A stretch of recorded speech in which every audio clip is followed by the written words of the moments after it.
నమస్కారం. తెలుగు సినీ పరిశ్రమలో తనకంటూ ఒక మంచి గుర్తింపు ఏర్పరచుకున్న హీరోల్లో యువనటుడు నితిన్ కూడా ఒకరు. ఈయన ఇప్పటికే ఎన్నో విజయవంతమైన సినిమాల్లో హీరోగా నటించారు. కాకపోతే ఈ మధ్య ఈ హీరోకి వరుసగా అపజయాలే. కొంతకాలం క్రితం ఈయన వెంకీ కుడుముల దర్శకత్వంలో రూపొందించిన భీష్మ అనే మూవీతో మంచి విజయాన్ని అందుకున్నాడు. ఆ తర్వాత మాచర్ల నియోజకవర్గం అనే పొలిటికల్ బ్యాక్డ్రాప్ కథతో రూపొందిన సినిమాలో హీరోగా నటించాడు. ఈ మూవీ బాక్సాఫీస్ దగ్గర బోల్తా కొట్టింది. తాజాగా ఆయన వక్కంతం వంశీ దర్శకత్వంలో రూపొందించిన ఎక్స్ట్రాడినరీ మ్యాన్ అనే సినిమాలో హీరోగా నటించారు.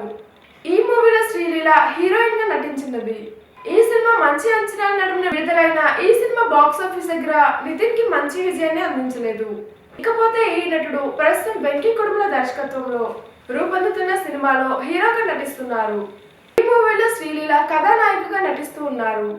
ఇప్పటికే వెంకీ కుడుముల నితిన్ దర్శకత్వంలో రూపొందిన భీష్మ మూవీ చాలా విజయాన్ని అందుకుంది. దీంతో ఈ సినిమా పైన ప్రేక్షకుల్లో మంచి అంచనాలు నెలకొని ఉన్నాయి. చూశారు కదా, ఈ వీడియో నచ్చితే లైక్ చేయండి, షేర్ చేయండి, సబ్స్క్రైబ్ చేయండి. నేను మీ మానస యాంకర్.